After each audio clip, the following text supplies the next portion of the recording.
brought to you by IWCRadio.com. It's the internet's most irreverent wrestling podcast. Now, please welcome Beans, Smoot, Chucks, and Will. This is the IWC. Hello everyone and welcome to IWC Radio. This is episode 166 and we're coming to you live on youtube.com and iTunes. I'm your host Martin Nolan and I'm being joined by Smoot and Will. How's it going, guys? Pretty okay. I've been better, but you know, it is what it is. That's not good. I know.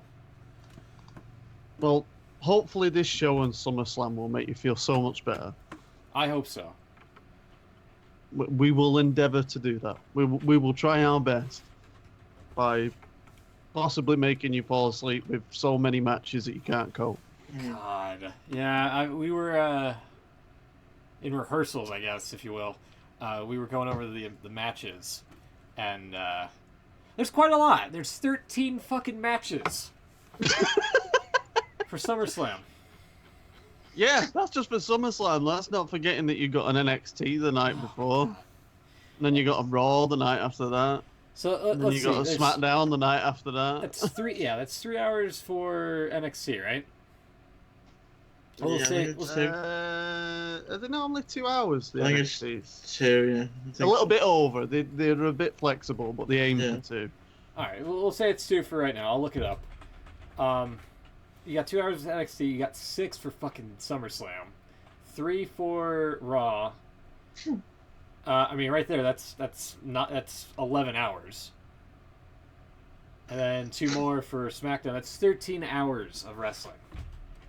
205 Live. We're not counting that. NXT. Yeah. We don't count 205 though. How many matches did we say there were? 13? Yeah. That should, what you said then, that should be the other thing they have on the advert where they're promoting SummerSlam. That should be the tagline. There's 13 fucking matches.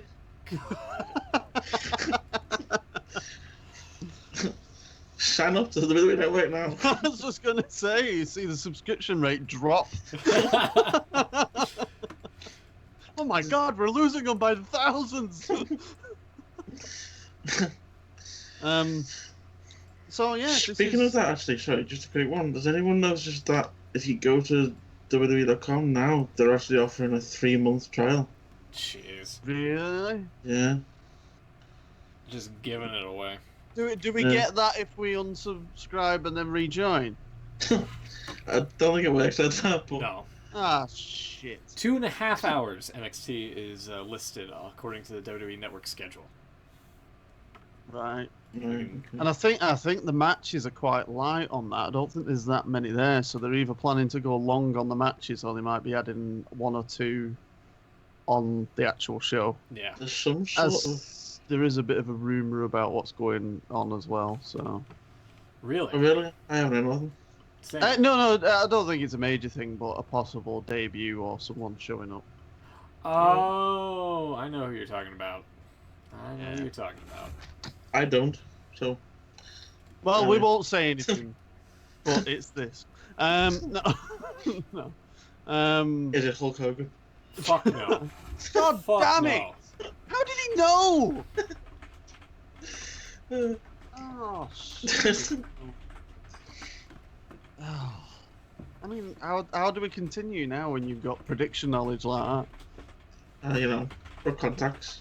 Ed's just told me rather deviously to use a different email address and sign up for a new subscription. Yeah, there you go. Yeah, I never really thought about that. Ed's also just said in the chat Dixie Carter's debut at TakeOver. Ed, we're trying to help Smoot at the moment. I think the Dixie Carter train is long gone. Like, that's off the tracks now. Well, that came off the tracks about 3 years ago, but somehow it just keeps going. Yeah.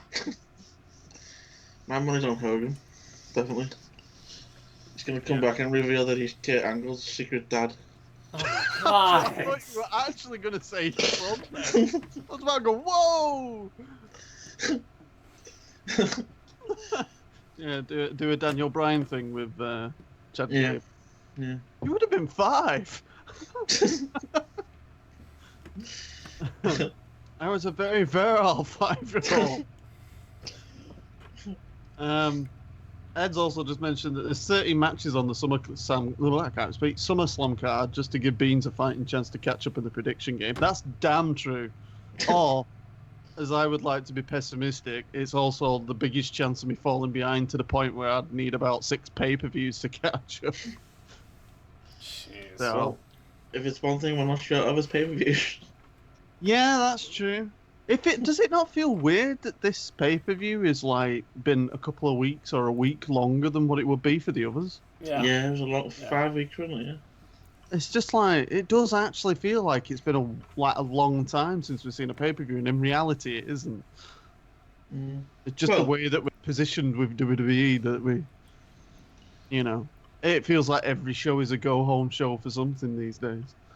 Oh yeah, definitely. 5 weeks is a long time in today's WWE. Yeah, that's like the old 6-month build, that, isn't it? Yeah. But yeah. So apologies, we haven't got Chucks tonight. We've done the show a night earlier than we normally would. We normally do it on Saturdays, but obviously tomorrow night's NXT TakeOver. So just because it causes a bit of issues trying to get things sorted before the show and don't want to mess people around. So we decided to do tonight, but unfortunately Chucks hasn't been able to join us. Hopefully if he pops on, he might be able to join us. But I'm sure he will revel in making his predictions. Jeez. Destroying us. So yeah, but yeah, obviously we've got SummerSlam as well, so we'll be going through that, and obviously the news, because we've not been around for a couple of weeks, and I do apologise. The show's been missing for 2 weeks, and I know that you're all yearning to hear our voices again. So yeah, we've had a few things on. We went on a wonderful antenatal course at the hospital, where they handed out things in nappies for you to see what it's like. All right, was it? Yeah. Mm. Yeah. And other things, which I don't think is appropriate for me to go through in this program. But yeah, it was a bit of a.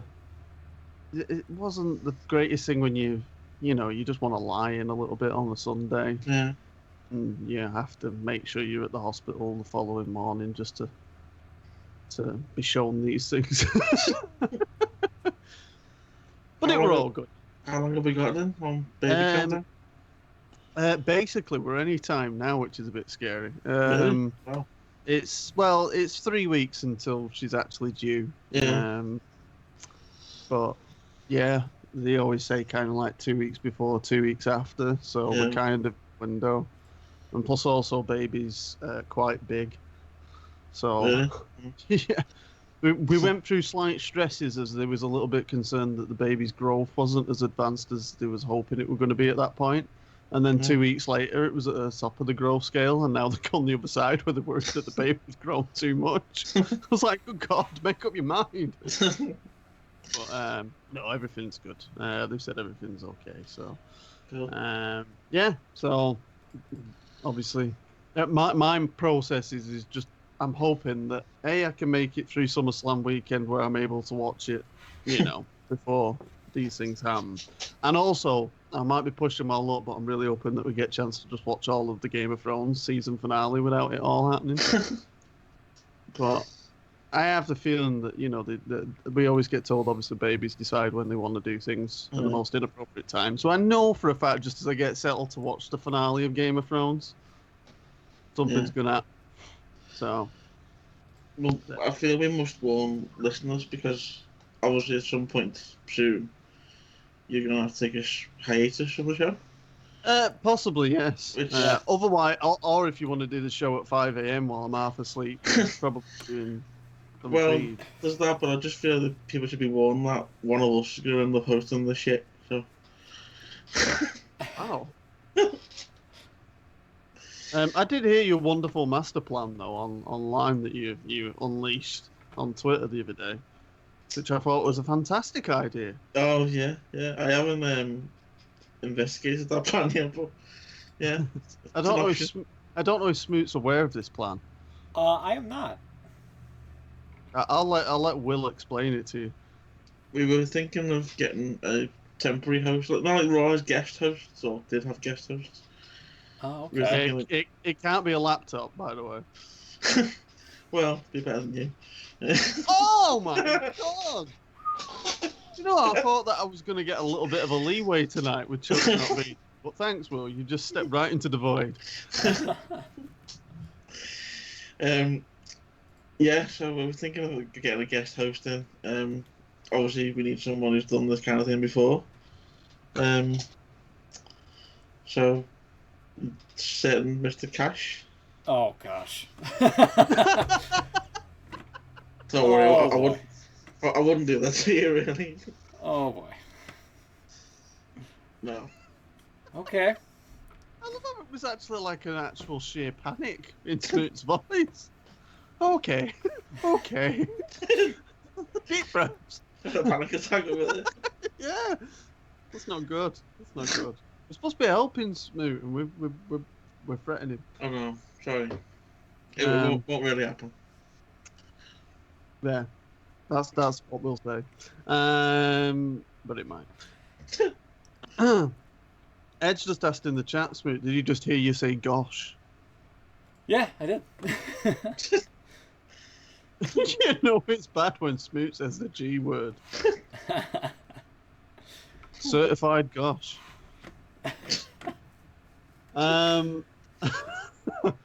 Right, so what's happened while we've been gone for the last couple of weeks?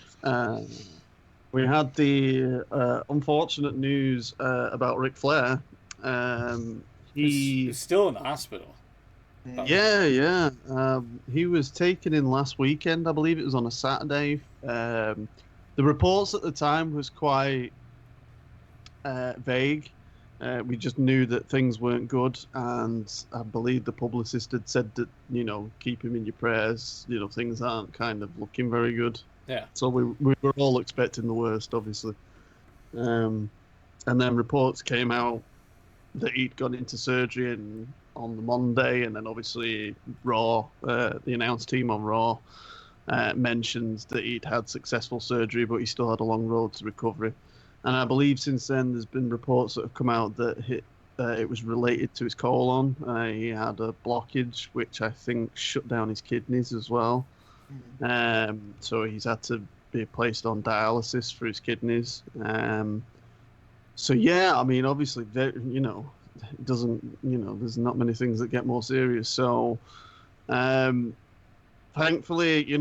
successful surgery. He's in the right place. It's a long road to recovery, but hopefully, it's achievable, and he seems to be recovering. So, best thoughts for him, and obviously family and Charlotte.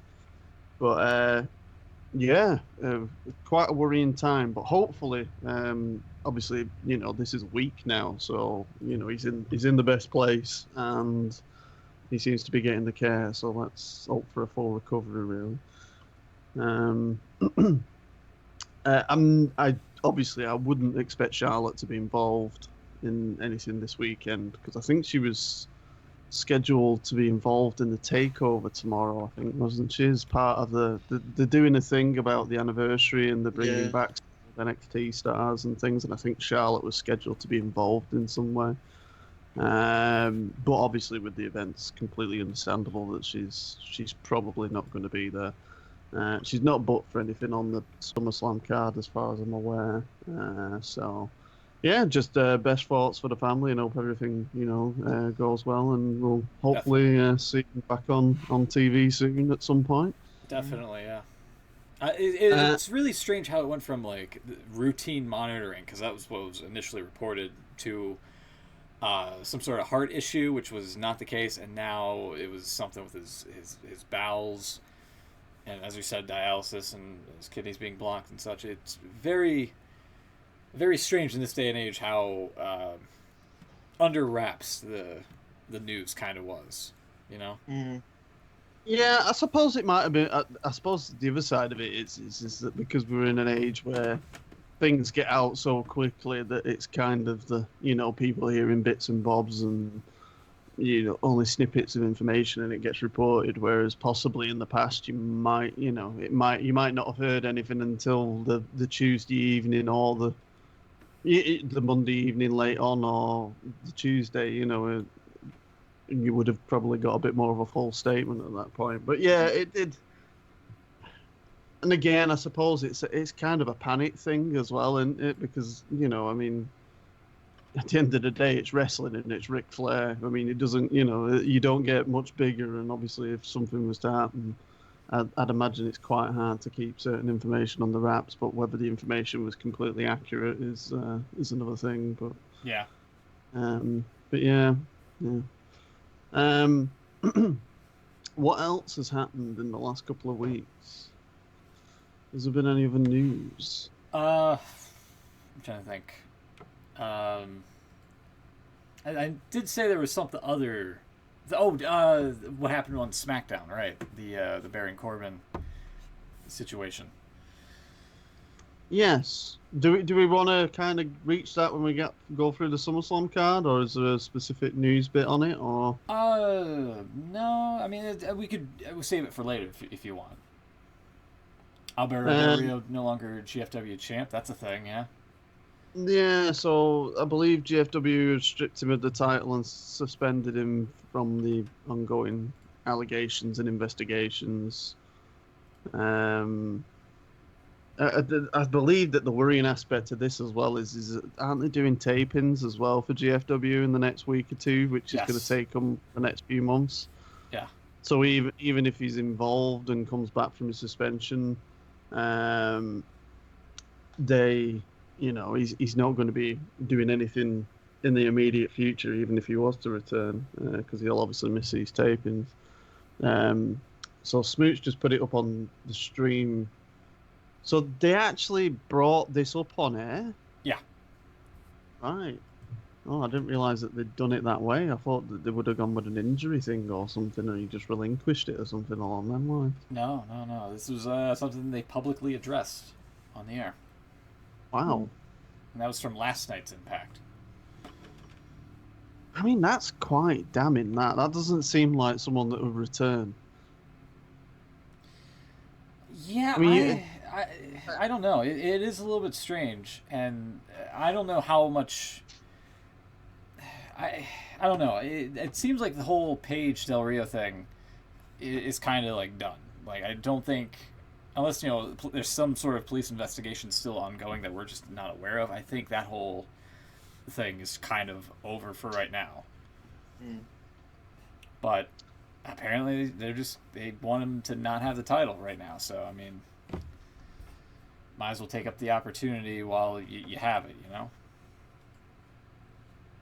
Yeah, I just find it, when you reach a point that a company is mentioning your real name on TV, it kind of, I don't know. Do you know what I mean? Like, obviously, we've had incidents in wrestling where,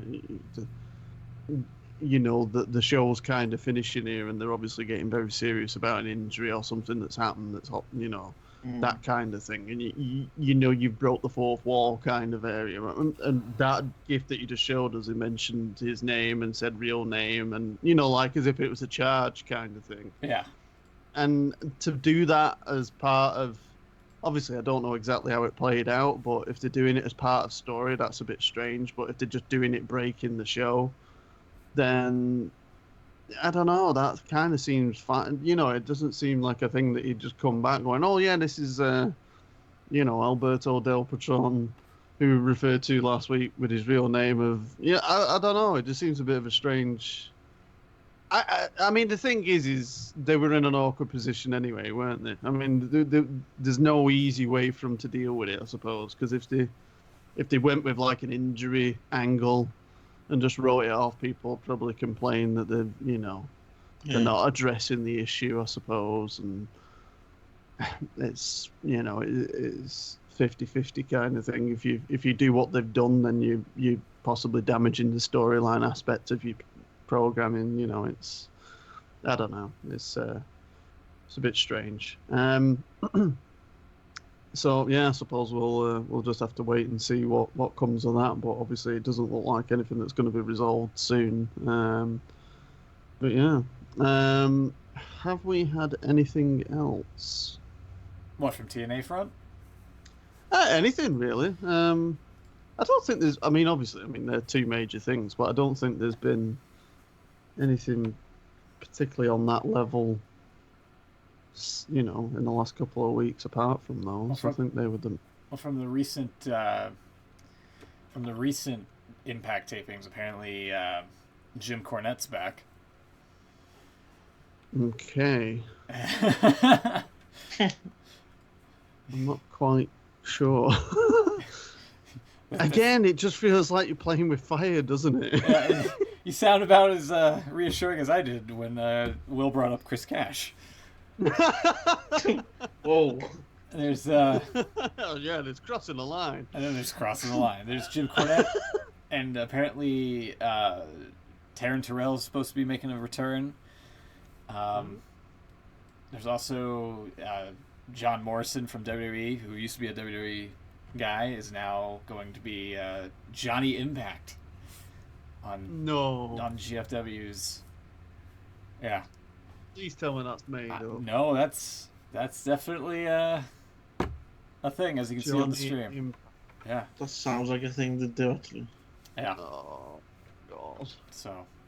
I can't wait till he gets signed to SmackDown. Johnny SmackDown Live. Middle name SmackDown, last name Live. Yeah. And there's also a new GFW champion. Oh, they've already crowned one. Yeah, during the taping. So. Oh right, so that's a spoiler for anyone. Yeah. I'm unaware of the result, and I'm not sure if anyone listening may want to that not spoiled. So I suppose we shouldn't really say. So yeah, I think that covers the base for GFW. Yeah. I believe. Yeah. Kind of ruined the segment whether we wonder if they're still in business. Oh yeah, here. Are they still in business? Yeah. They're still a thing. Yeah. You got so excited, and then when it came to the result, it was so down. Okay, there you go. So that's GFW, still in business. Woohoo! I did see the sorry, just on that note. Yeah. Have you seen the pictures of the? I'm sure if you watched the show, you've probably already seen them. The tag belts. The new tag belts from GFW. No, I haven't actually. No. I'll just see if Smith put this link up in a second. Yeah. Sorry, 1 minute. Talk among yourselves for a minute. Oh, I think I see it. I'm not sure. There you go. Oh my God. Yeah. Oh, is that what I think it is? Yeah. Yeah, that's what you think it is. This is. Let me see if this is what it looks like. This matches the Google. Oh, okay, so it's blue instead of green. Because originally, here, if we throw this up. Yeah, but what else is on it? An eagle. Oh, hold on. Oh, the X Division has the owl. Exactly. Oh my god. Hold on. You're joking. No, hold on. We're getting this up on the stream. Hold on. I thought the eagle thing was just the river. Everyone wanting to see the Winged Eagle belt back for WWE. But now you just said that there's one with an owl on it. The one that I was looking at, and I was just scrolling through images, said Next Gen on the top. Oh god. This is their Instagram page here, as we're about to throw up on the stream. There it is. Here you go. So there should be an attachment to this, but let me refresh the page real quick. Hold on. Refresh the page. There we go. That actually showed up. Yeah, you have this one. You have the main champion with the eagles here at the bottom, which Who kind the of heck? looks kind Who of the cool. hell is the woman picture in the top right, which Oh, looks like she's been shot with the makeup gun from Homer Simpson? That's Laura Van Ness, I believe, right? I believe I'm not because sure. yeah, she was supposed to marry somebody, and then she became quote unquote broken, and now she just goes around with the makeup gun gimmick on her face. That's just from what I understand. Shooting people in the face with makeup? Sure, yeah. X Sounds Division. great. The X Division has the owl on it. That, yeah, as you can see right up there. The women's also has like a eagle looking thing. That one What the hell is that? What? What was what? The bloody owl's like peeking over the X. Yeah. Yeah, it is. What the shit is that? It looks creepy. Yeah, a little bit. Originally, I thought it was this. This was what the old Global Force wrestling belts look like, with the logo on one side and the logo on the other. It's just pretty much flip flopped, and it was green. But yeah, I'm green was a good call to use. Yeah. It makes it stand out. I mean, that's for sure. It does, but I mean, it's different. I mean, I'll give them that. But Yeah. I mean, it's not. I think I'd prefer it if it was like a darker green, but it's like a lime kind of color, and it's a bit strange. the ring ropes are the same color. I want the Israel. I've seen that. The little symbol above the owl's head on that image as well reminds me of the later WCW logo that they used before they went bust. Oh, just because it's so very small, I can't tell what it actually is. Yeah. But there we go. So yeah, that's our review of GFW's championship belts. In summary, they're not great. So, shall we move on to the events of the weekend then? Sure. So tomorrow night we have NXT TakeOver 3. Brooklyn 3. Is that right? I think so. Yeah. I just realised I started saying random things. So the third time TakeOver's taking place in Brooklyn for the SummerSlam weekend. And the main matches for this one is Bobby Roode's defending his NXT title against Drew McIntyre. I have to think then, that's quite bad. Asuka is defending her championship against Ember Moon. And I believe Aleister Black will be taking on Hideo Itami. The newly heel-turned Hideo Itami, I believe. I'm still behind with NXT, which isn't fantastic. Yeah, I'm a bit behind as well. And we have the Authors of Pain taking on Sanity for the tag titles as well. So at the moment, there's only 5 matches announced. Johnny Gargano's taking on Andrade Almas. But yeah, I mean, again, you know, a nice 2-hour wrestling show with good matches. I'm all for it. I'm really looking forward to the Aleister Black and Hideo Itami match. I've got to be honest. When we went to the live show in Leeds a few months back, Aleister Black had a match on that, and I don't know. You know, when you just get the impression that someone's got something very different and it's going to go down very well with people over time.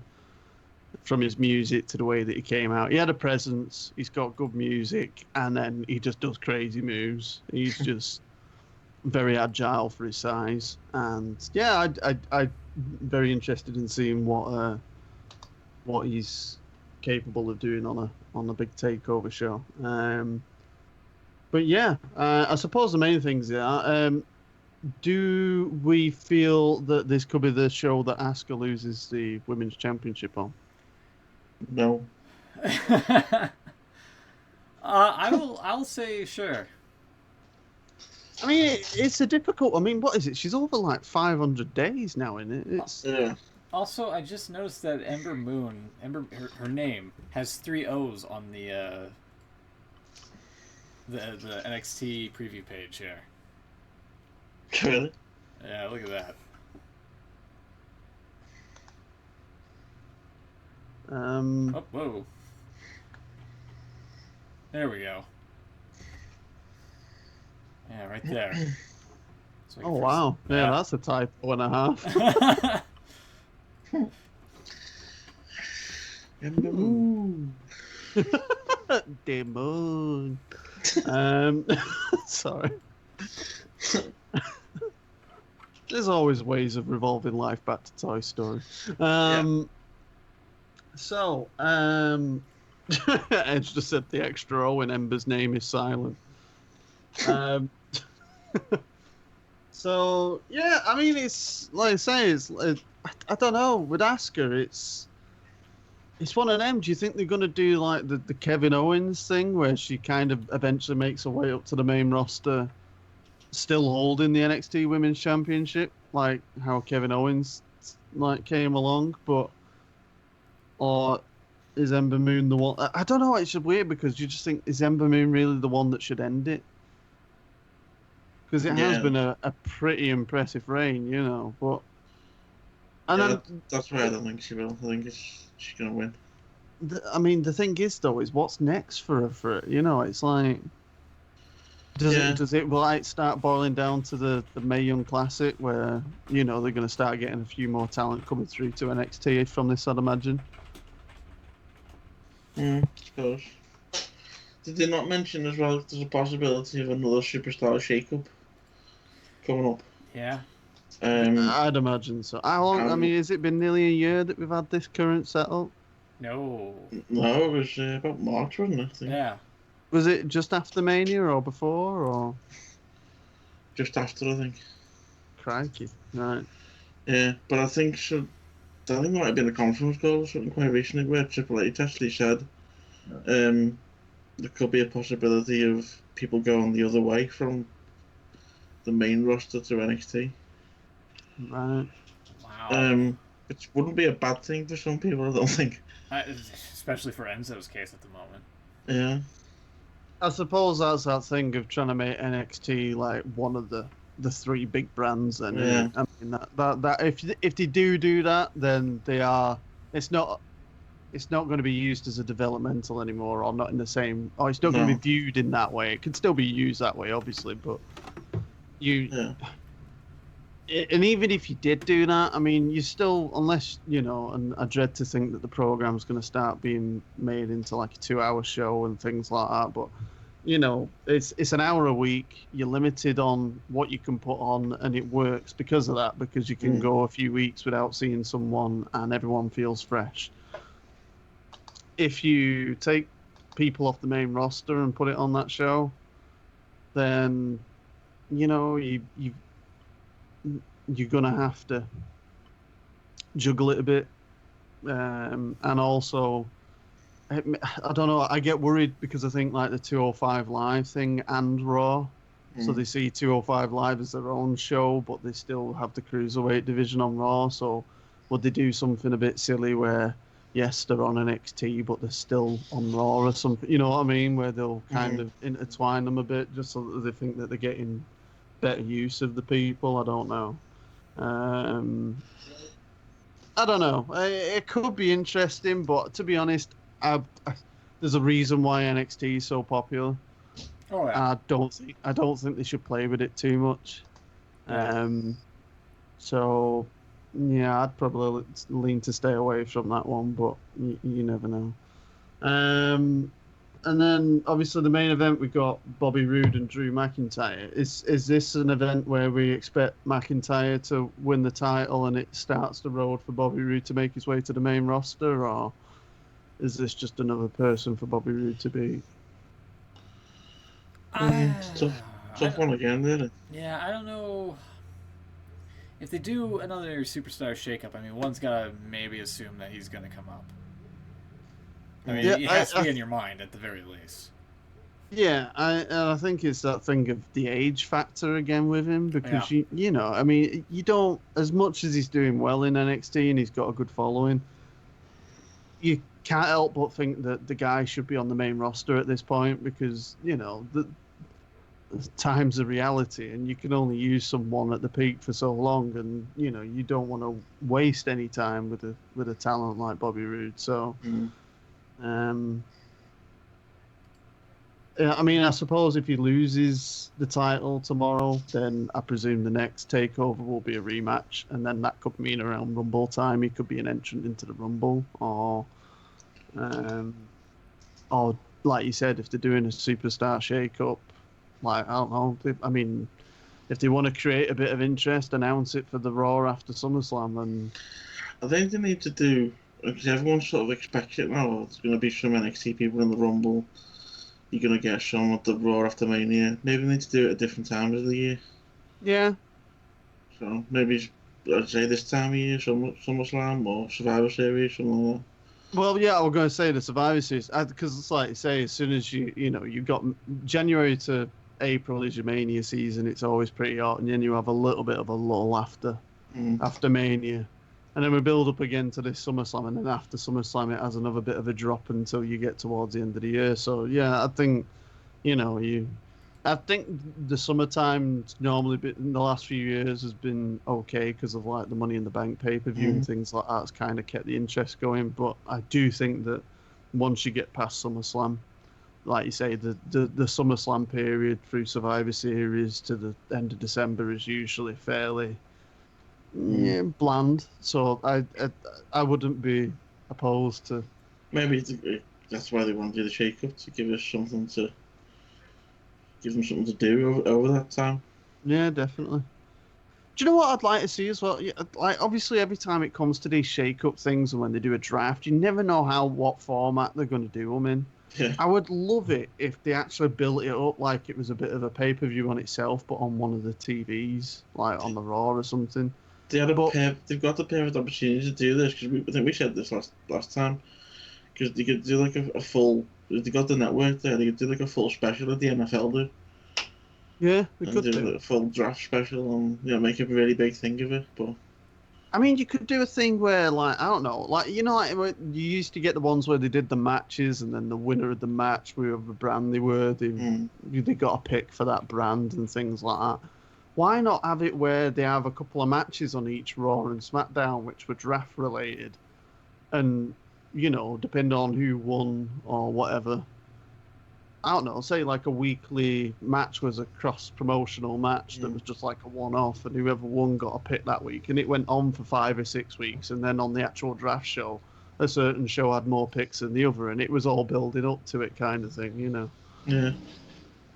And you could do a story where, one brand gets about 6 or 7 picks and one only gets 2, but then you could twist it by saying the 5 or 6 picks weren't as big a stars as he was expecting, but the 2 that went to the other were big names or something. Or there's so many things you could do better with the draft system or the shake-up, whatever you want to call it, and they just don't seem to do it. I mean, like last time they did it right in the middle of the storylines with I can't remember who it was. No, but it was right in the middle of a storyline, and they ended up both having the match. I think it was Jericho and Owens. Yeah. And like they were both on a separate show, but then they were having a match at the pay-per-view the week after. So. Yeah, they didn't really. They didn't. It was almost. It didn't really get thought through, did it? Because, like you said, that entire pay-per-view was a bit of a throw-up. Because it was the one. It was Bray Wyatt as well, weren't it? With the House of Horrors thing, and was it for the title? And wasn't it? Because he'd then gone to Raw, and he was due the rematch. Yeah, Edge just actually mentioned it in the chat as well. Only thing that's making me reluctant about buying into another superstar shake-up this soon is angles getting obstructed like Bray and Orton was, which took away Bray's title rematch clause.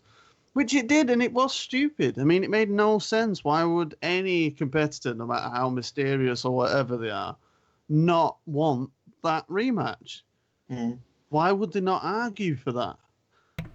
It, or even say that I deserve a match for the other title on this show. You know, I'd use it, but he just went onto the roster and then I can't even remember what he did. He picked a fight with Finn Balor, and then it went away, and it's only come back now because he wanted to do it at SummerSlam instead. So Bray's just been picked up and thrown around and here, there, and everywhere, and it just a complete loss of interest in the character because of stuff like that. So yeah, I don't know. So yeah, obviously we don't do prediction scores on Takeover, but yeah, I'm looking quite forward to it. It looks like a pretty good card there. You know, it's all matchups we haven't seen before, so it's all fairly interesting. So yeah, so you reckon you might be watching that one tomorrow, Smoot? Yeah, I might tune in since we're doing the show now. Might as well pop in and see what's up. Cool. Right, shall we then get to SummerSlam? Oh boy. The Sure. biggest and longest party of the summer. Christ, yeah. Sorry, go on. No, I was just going to say, it's like, it's, you know, when people say, oh, we was at a party till 5 a.m., this thing is going to go on until, like, I don't know, 3 o'clock the following afternoon. Well, I don't know how I came to do it, but I was looking on the Sky Guide, you know, to see, you know, you see all the shows that are on wherever, and it's going down for 5 hours. Jesus. They do overestimate that because obviously they're overrun, but yeah, doesn't bode well. So that basically means it's looking at 7 hours. Yeah. Basically, we're going to be having our breakfast watching the main event. Yeah, yeah, there's no chance of it. But the worrying part is like, you know, obviously if I was off work, I'd try and stay up and watch it. But because I'm in work on Monday, like, normally we would watch it on Monday night. So if we start it at like 8 o'clock, normally a pay-per-view, it's done for about 11, half 11, and that's fine. If, if I start watching this at 8 o'clock at night, it's going to go on till like 2 in the morning. Yeah, it's... So it's going to completely destroy a day. Yeah, luckily, I mean, I've got a hospital appointment actually on the Monday, but it's not till late on, so I might put myself through it. I'll let you know what time it finishes. Great, yeah, just to give us an idea. Yeah, so we have a scheduled 13 matches, I believe, for this one. Christ, yeah. I mean, Chuck's has probably not come on this week's show because he doesn't have papers big enough to rustle for this thing. But yeah, so how many matches are for each? So we got 2, 4, 6, 2. All right, so they've actually evened the matches for the shows. I thought Raw might have had more, but then again, I mean, this week's Raw. I mean, crikey. Could they have said it SummerSlam come early any more times? Yeah, that was definitely the catchphrase of the week, wasn't it? Yeah. So, Smoot, I don't know what order you want to go in any of this. Let's start out with the pre-show at the very top here with the Cruiserweight title being on the line against with Kira Tozawa versus Neville. Now, these two were on Raw this past week where they actually had a championship match and Neville lost it to Tozawa. Yeah, so this is nearly a 9-month title reign. They ended on Raw. Yeah. And it begs the question, why didn't they just save that for the actual pre-show, you know? I don't know, do you think... I suppose there's the argument that more people will watch the Raw than they will the pay-per-view. I mean... that's one thing, but, like... It gives you a reason to tune into the pre-show that, you know, if you're going to have a title change happen, oh shit, I should have actually watched this when, you know, it was on a major pay-per-view card rather than a 3-hour Raw that most people will fast forward through. True. Yeah. And also as well, because of the result from Raw, Yeah. does this mean that they're just going to do the thing where they throw the title back on Neville at the pay-per-view? If they do that, what the hell is the point of him losing it in the first place? Yeah, they seem to like doing that at the minute as well, don't they, with the US title, so... Yeah. I mean, with the U.S. title, it kind of made sense because it was Madison Square Garden and all that. Mm. And it kind of, you know, added some extra oomph to the show. This is SummerSlam. Completely two different things. With that being said, I'll go with Tozawa to retain. Oh, there we go. Yeah, you see, I like the... Yeah, I mean, we all say that, you know, you want to go into a match and you want to watch it and you're not sure exactly what the outcome's going to be. I mean, that's the whole purpose. But when you swap titles around on people so much that you think that they're just going to swap it back and, you know, they're just doing it for the sake of it, that you just kind of feel like it's... You lose interest in it in general, never mind looking for the, oh, I wonder what's going to happen kind of scenario. So... I don't know. It's a strange one. I don't even know what to go with really. I think I want to go for Tozawa to retain. Oh, excuse me, sorry. Bless you. That's normally my job. You're going with Tozawa, Will? Correct? Yeah. Okay. Yeah. I'm kind of tempted to say Neville. Yeah, it wouldn't be totally out there. Yeah, just because I can see him doing it and everyone just kind of be like, oh, typical. But then again, I'm thinking if they wanted to swap it round, would they do it on a pre-show? Oh, yeah. Yeah, they would. Neville.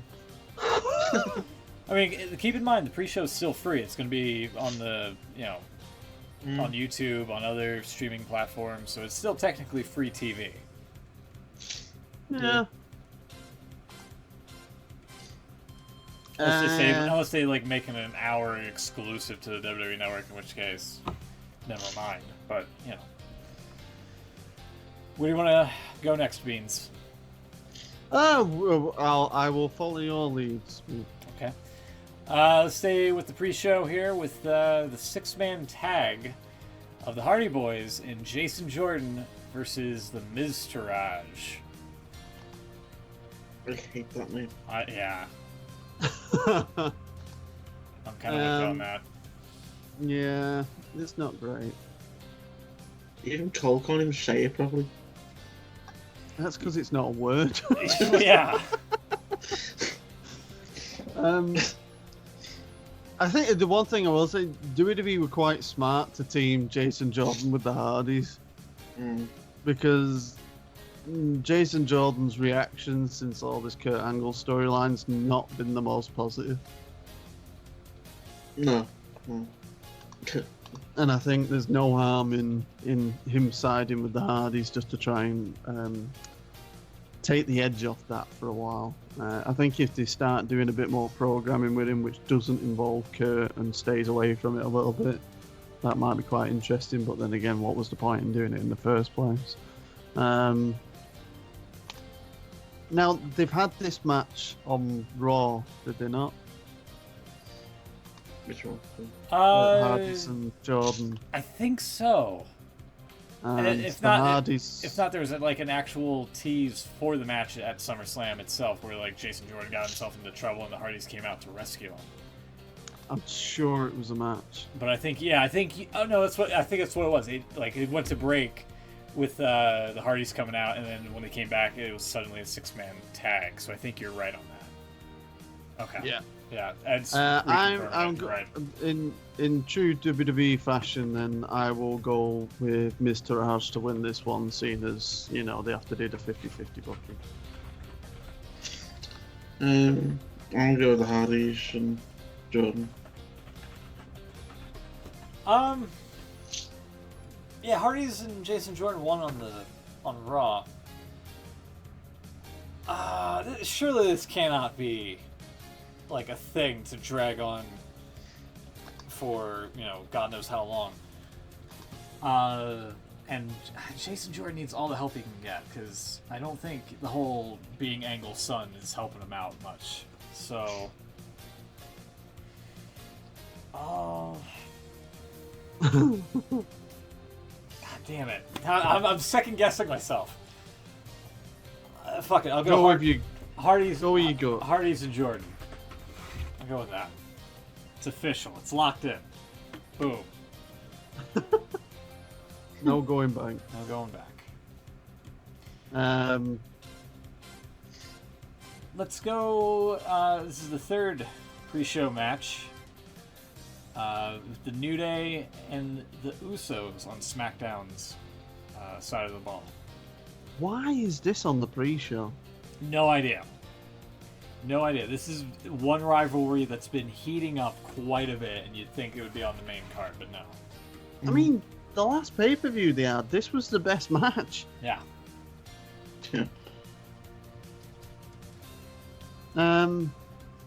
So what did we have last time? So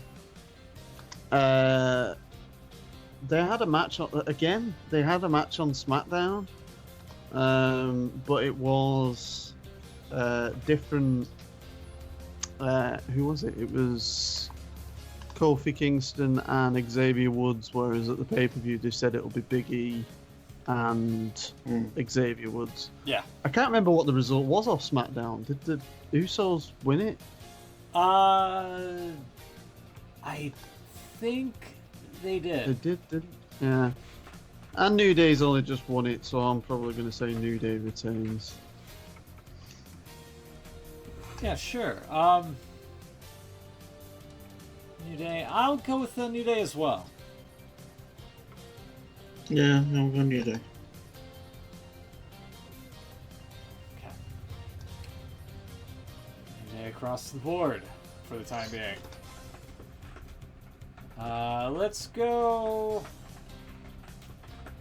with sticking with SmackDown. Let's go with Orton and Rusev here. Now there's speaking of a match that should have been on the pre-show. There's no way Randy Orton would work a pre-show match. Yeah. Like, no way. No freaking way. Why is this happening? I don't know. I mean, honestly, what's the story? Randy Orton couldn't beat Jinder Mahal, so he decided to come out and disturb Rusev. Rusev couldn't beat John Cena in a flag match, and, So it's the battle of the losers. Yeah. Yeah. I honestly wonder whether this is just going to be... Because you had him, Randy Orton appear and do the RKO on Rusev on SmackDown while he was just about to cut a promo. Because there's so many matches on this card, is this one of them matches that they literally could just do?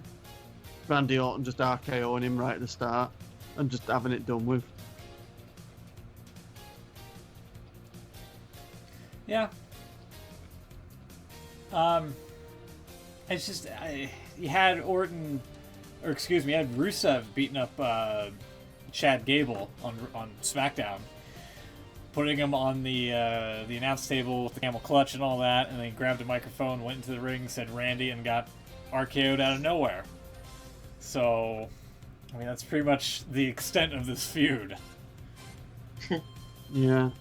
Ed's just said in the chat as well, Orton and Rusev are both in need of a win, so I'd say double count out. And it's not wrong, because Orton's lost the last 3 pay-per-views for the title.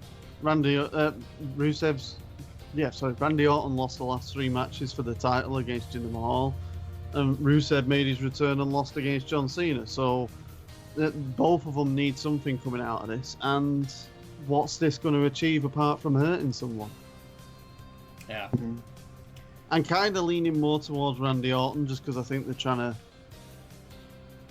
I don't know, make him. But then again, he got his win against Jinder on SmackDown, which I think was a bit strange as well. But Yeah.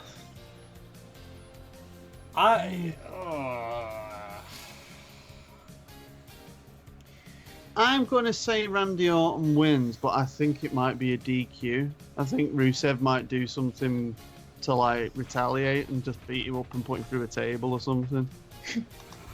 Okay.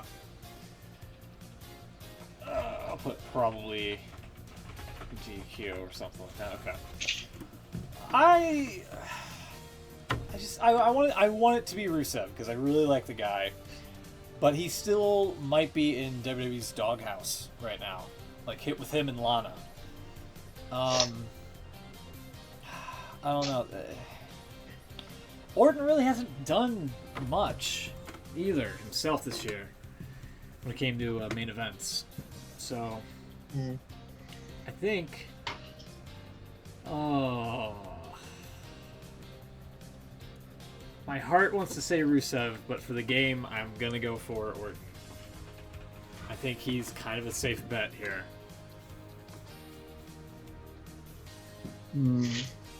Yeah, I'm thinking that too. I'm thinking Orton's safe bet. Okay.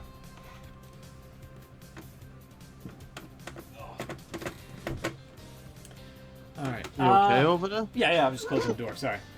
Alright, that sounded wrong. No, it's okay. It's okay. From that, let's go to Raw.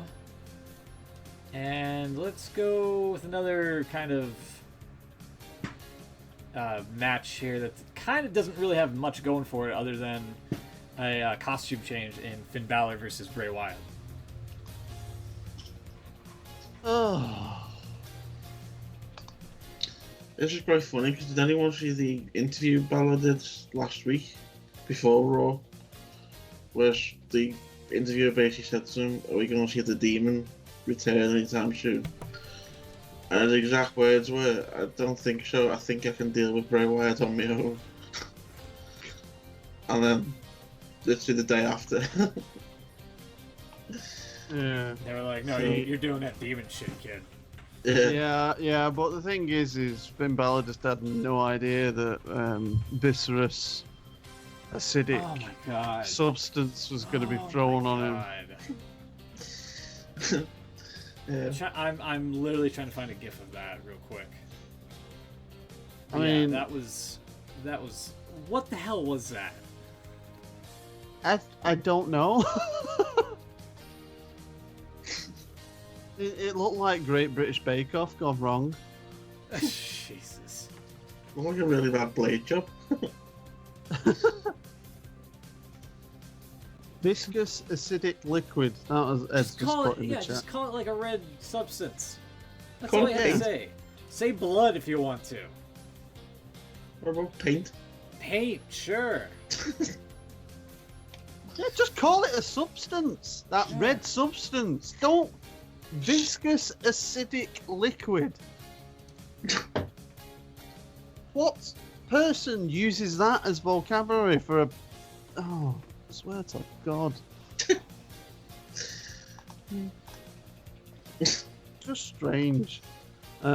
So basically, Bray Wyatt got the win on Raw, just so that Finn Balor can be the demon, and basically will get his win. So I think it's Finn Balor. Oh yeah, I'm going Balor as well because it's a pay-per-view, and Bray Wyatt typically loses on pay-per-view, so I'm going with that. Yeah, it's obviously teed up for Balor. Oh, the Demon, Finn Balor. Demon. Although that's just not the Demon King anymore. I was just going to say, yeah, they used to say Demon King. I almost said that, but it almost came out as the Demon Kane. I used to think he was saying that a few times. How much would the arena pop if Demon Kane came back? Yeah, it'd be one of them there. Everyone would go, yay! And then about 10 seconds into his entrance, I'll go, oh shit! What have we done? Well, you know, if he can do it, that's going to happen somewhere down the line. The Demon King versus the Demon Kane. Oh. Maybe that's why they didn't let him be the Demon King, because it sounded too much similar to the returning Demon Kane. Could happen. Could happen, people. Speaking of, actually, no, so I'll leave that to the end. There's a bit of news I've just seen. I'll leave that to my finance predictions. Okay. It doesn't affect the predictions, but carry on. I was just going to say, sorry, there's that many matches on this that on Smoot's sheet here. There's not that much room to put in additional bonus questions on this one, is there? No. There isn't, no. Yeah, there's the gift, by the way, of what happened on Raw. It just needed JR shouting Crimson Mass, didn't it? Yeah. So, yeah, the quote was, "This is what happens when you send a boy into the devil's world." No, Bray, this is what happens when someone that's not quite sure what he's doing has a thesaurus and just wants to sound clever. Bray Wyatt's promos just drive me absolutely bonkers. It's just so far removed from what people will get behind or understand, or they're just so flawed. And the response of laughing at everyone about everything isn't always appropriate. It's almost, it's like, like we called the John Cena thing where he would completely bury people's characters and take the piss out of them for something that they can't defend, and it doesn't help anyone and it doesn't help the rivalry. Bray Wyatt's laugh is a bit like that to me, because I'm thinking that when someone stands up to him, he should also sell that as a "how dare you" kind of thing, and all he does is laugh. But he does it to everything, that it just becomes it's almost like a thinking delay thing for him. It's just like an automatic response while he thinks what he's going to do next. It really irritates me now. Speaking of, just going back to SmackDown for a quick minute. Speaking of not knowing what you're going to do next, did anyone see Shane McMahon fail that promo? Should we go to that match next? We can do, yeah. Alright, I'm sorry, AJ Styles versus Kevin Owens with Shane McMahon as the referee for the US title. Can I just say that on that moment where he did pause, so I presume everyone's seen this, but basically AJ and Shane was in the ring, they were doing a promo, and Shane went to speak and was obviously expecting Kevin Owens to come out to interrupt. He didn't. And he didn't have anything else that he could say. And it didn't help that he was sweating about 3 pints of water out of his head. I got the impression he just forgot what he had to say next, and he would have kind of worried. Do you know, there was honestly a moment when I watched it when I seriously, because there was that much sweat that rolled down his face when he did it, and he did go redder.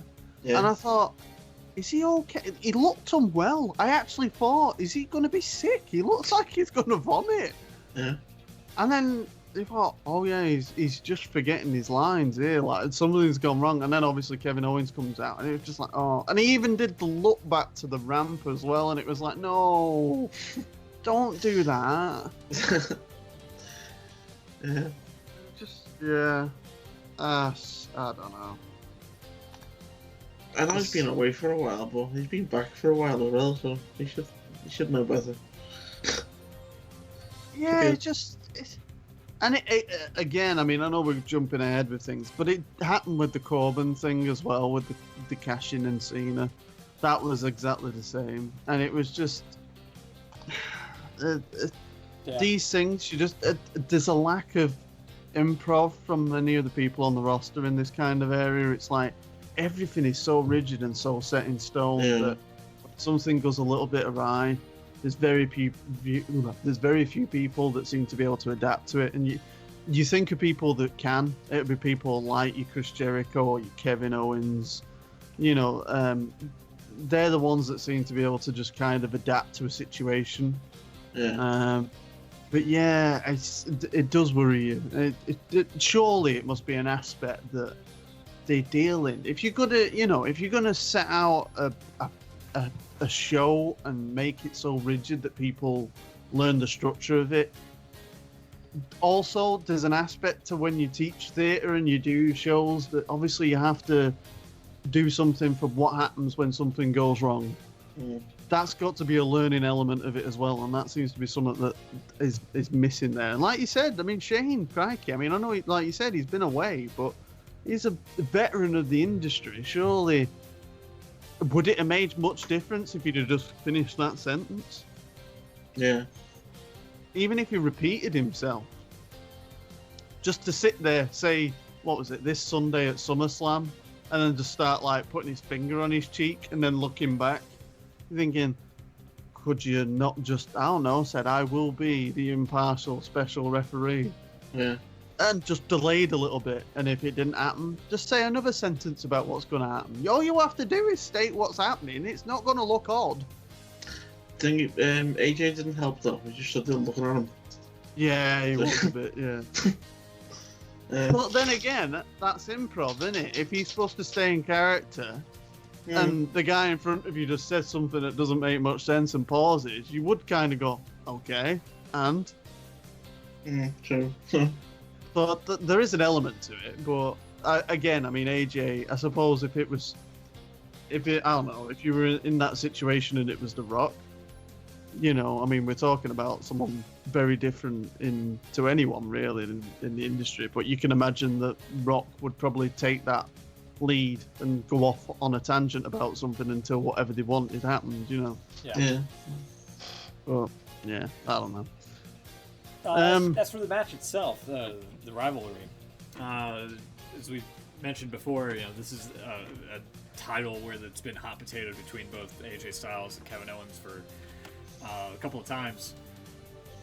It's going to be up for grabs with Shane as the special guest referee. Who do you got? I said Kevin Owens. Wow. All right. I've got no real reason to be on with the choosing. You know, I'm gonna go with AJ Styles and stick with it. I think the whole face of America thing, I think it's done. It's over. I think that was a moment, and it's, you know, just back to regular old Kevin Owens. So. Yeah. I'm gonna say AJ, just because it feels very much like we're heading towards a Kevin Owens and Shane McMahon feud, and I think this is. And then also you've got Hell in a Cell coming up. Oh jeez, yeah. So you think it might be Owens versus Shane Hell in a Cell? Yeah. Oh. I could sort of see that being a thing. Yeah, I could see that. Sadly. I don't know, both guys have put their hands on all over Shane McMahon, as he sort of said on SmackDown. And there's definitely going to be some chicanery involved here, but we'll see how it all plays out, I guess. So let's go back to Raw with another nothing match here, I guess, in Big Show versus Big Cass with Enzo Amore in a shark cage above the ring. Sweet Lord Almighty. It's like as if someone backstage went, "You've still got that shark cage we're not using, you know." Yeah, I think I did. Someone said on another show that I was listening to, like, this is the third time that this shark cage has been used in 2017. Just pay good money to make the cage. They're gonna get to use how. I know, but it's like, sweet Lord. I mean, what? What is this? Yeah. And also as well, a friend of the show, John Alba, I believe he bumped into Enzo Amore recently. Yeah. And I think he didn't actually say anything, or he made no comment on it, but I kind of got the impression that Enzo didn't have a clue that the shark cage was going to come into all this until very last minute. And I don't think he's the most impressed with it either. But that's only from reading between the lines. Obviously, yeah. I don't know that. So I think that people in this match are probably just as disappointed about it as we are.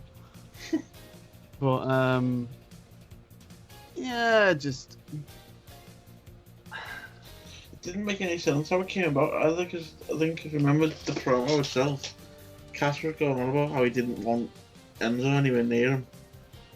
And then he just changed all of a sudden. Hang on, let's stick him in a cage instead. well, because it was just Angle, wasn't it, in a backstage thing. You went up to him, and Angle was like really excited, and he's like, "Yeah, I've got a great idea. We'll put Enzo in a cage. How about that?" And he's like, "Okay." And I'm thinking, have we just walked into the Twilight Zone? At what point does anyone walk in and go, "Fuck no, this is terrible"? Yeah. So we're getting the promotion for the shark cage yet again. Yeah. Yeah. Do you reckon Enzo's going to do that little judder thing he does inside that cage while he's up in the air? Oh, I hope so. I'm just trying to figure out what's he gonna drop down to Big Show to help him out. Like maybe a wig or something. Wig.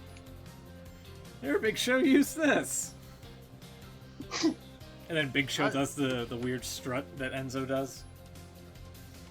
Yeah. I suppose he could end up there with a microphone. I guess, yeah. Just You'll- like live you'll- commentate the match. Yeah, try and distract him as he's going through it. Oh, so who you got winning this? Oh God. Same. Big Cass. Okay. I mean, he did the angle on Raw, didn't he, where he broke his hand? Yeah, that was the other thing we forgot to mention. It was how they kind of lured Big Show out into the shark cage, and then for some reason, Gallows and Anderson came out to help Big Cass for no reason whatsoever. Oh God, yeah. So I don't know if we have I don't think there's a GIF of that available. Could be wrong. And Ed just also raised a good point. Yeah, go for it. He just said, "Doesn't Enzo wear all those chains? Couldn't he drop those down to Big Show?" Yeah. Yeah. Yeah.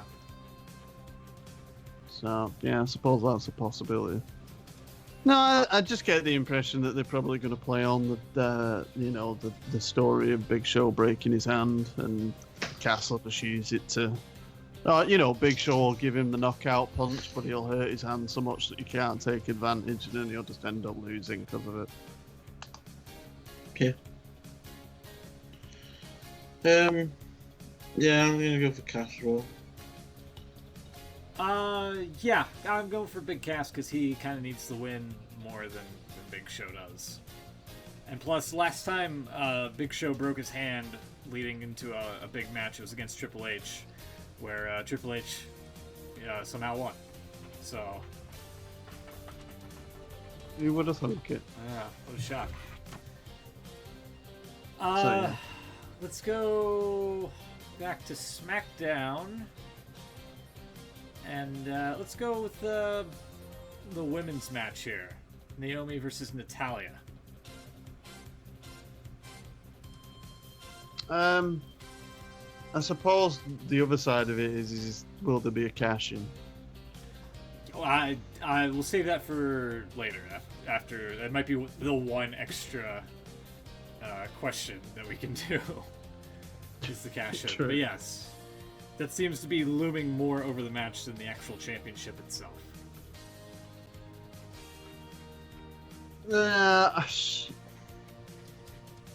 I kind of thinking Naomi. I don't see where it goes if Natalya wins it.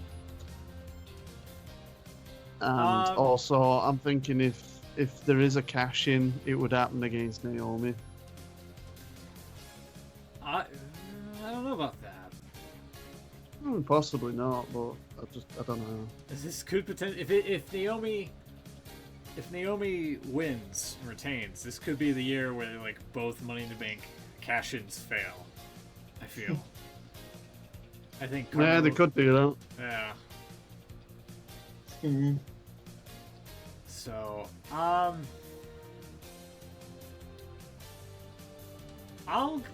know what? I'll go with Natty on this one.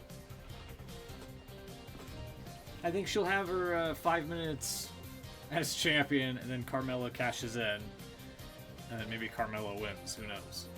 So we'll see. I'm with Beans. I think I'm gonna go with Naomi. Naomi. All right. Let's flip it over to the Raw side of things when it comes to the women's division with Alexa Bliss versus Sasha Banks. Down here. There we go. Sorry, Ed's just mentioned in the chat, sorry, just going back to the last match, he said he wondered if WWE is anticipating the Brooklyn crowd would mark out for New York native in Carmella. Maybe. It is possible. I don't see it happening, but maybe. We'll see. Yeah, it's definitely possible. Go for it. Sorry. So this is Alexa Bliss and Sasha Banks. Yeah. See, this one's kind of the one that's kind of thrown together because of the Bayley injury, which I've still not actually seen because every time it's come to recording Raw on Sky, everything's gone wrong recently. So I'm not too sure because I've heard rumblings that it's a legit injury, and some people wondered whether it was something that they were doing as a work or I don't know. I'm kind of getting the impression that the real storyline they're working towards is Banks and Bayley at some point, but I just think because it wasn't planned, I think they'll probably just keep the title on Bliss for now. Yeah, I was kind of thinking along the same lines here. Maybe not so much with Bayley in the title picture, but I think it's just I think Alexa kind of needs to hold on to the title a little bit longer. So. Also, what was up with this fucking weird spray painted lifeguard chair on Raw? Yeah. Do you think that they were thinking like everyone's watching Game of Thrones at the minute, so we need a big chair for a champion? Yeah, clearly. But then no one seemed to think of anything other than a lifeguard chair. Maybe Vince was going, "Oh yeah, I'll link him with Baywatch and The Rock."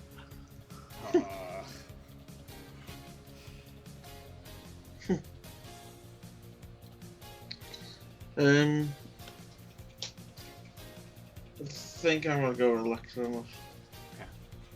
Yeah, I mean, Ed said in the chat, he said Bayley's injury is legitimate, and it would have made more sense for Sasha Banks to turn on Bayley after Bayley had won the title. Right. Yeah, I was kind of thinking that there was a possibility of Bayley winning it at SummerSlam, and like you said, that would lead to the, to that. But I just because it seems to be something that they've just put in place, I think they're just thinking, well, Bliss and Banks will probably have a really good match, but they can just keep the situation as it is until Bayley's fit and then go back to whatever they were originally planning.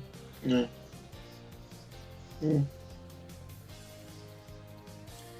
Alright. Anything else to add to this match, or should we move on? No, I'll just say I think it's more. It sounds awful, but it's the more interesting women's match on the card out of the two. I think this one. Right. Okay. Yeah, cool. Let's go for the Raw Tag Team title between The Bar, Cesaro and Sheamus versus Ambrose and Rollins, who recently reunited this past Monday. How long did it take for them to do that bloody pose? Too long. And also, it sounds so wrong when everyone just said they kept fisting each other. Oh, God, yeah.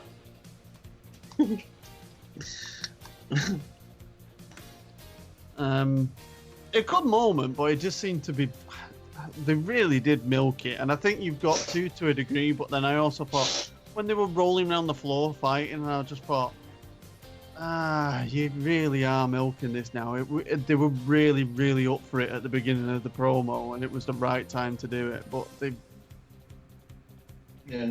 just went a bit far, I thought. But and it was the way it's just said in the chat, longest wait for a joint fisting ever. Yes. Ugh. It was the way, as soon as he did it, Rollins, instantly looked down the camera that got me a little bit.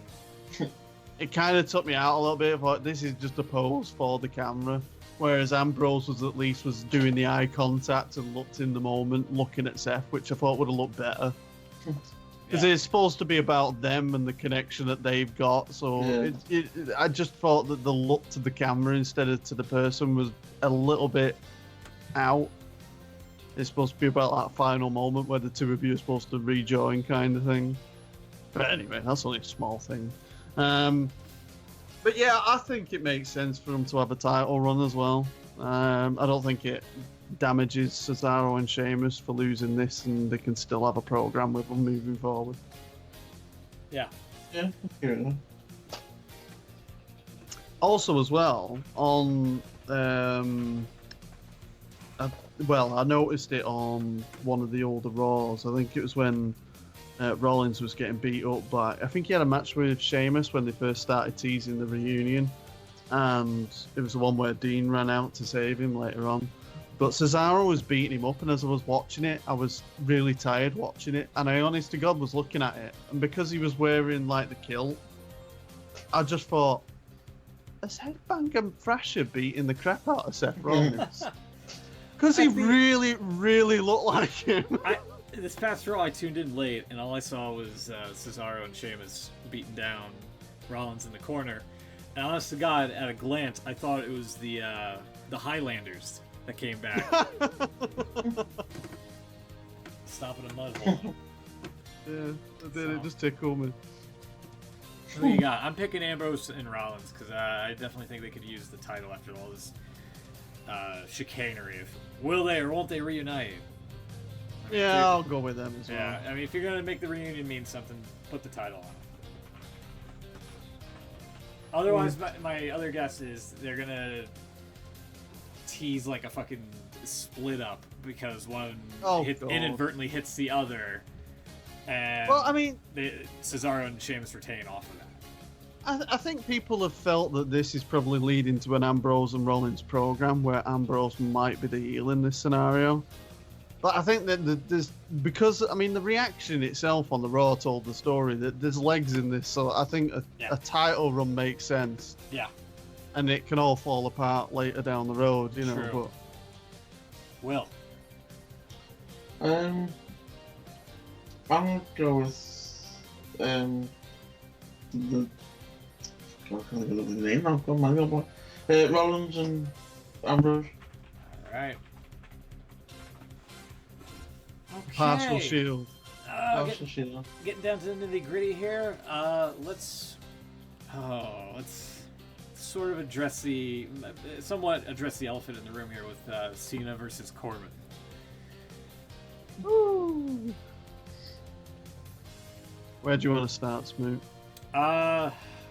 We'll get to the cash in and whatnot after the pick here, but we will mention it that Baron Corbin, it wasn't even after the match, it was during the Jinder Mahal John Cena match that Corbin tried to cash in and failed at it, basically.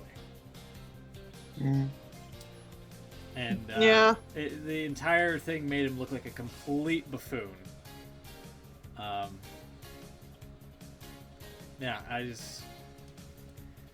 was not a fan of just having him look like a complete idiot. So that being said, it's John Cena. He's not really being built as an underdog in this match, which is a bit strange. But I think I'm going to go with Cena here as a safe bet.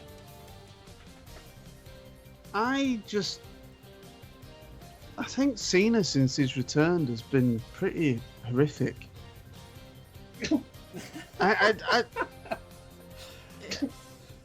You wanna? I mean, honestly, well, I mean, you think to when he did the US title open challenge and all that lot, and that they were,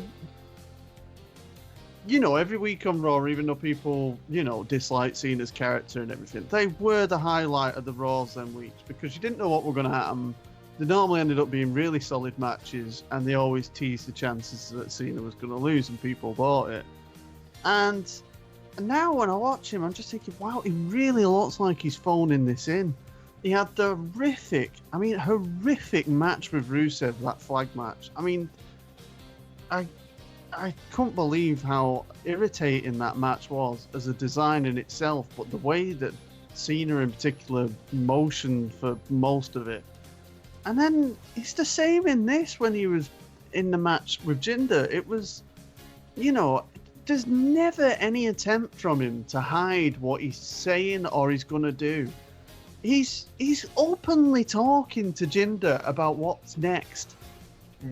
And, he's bad enough in headlocks where he just looks down and says it. Doesn't tuck his chin, doesn't cover his face, nothing. He just says what he wants.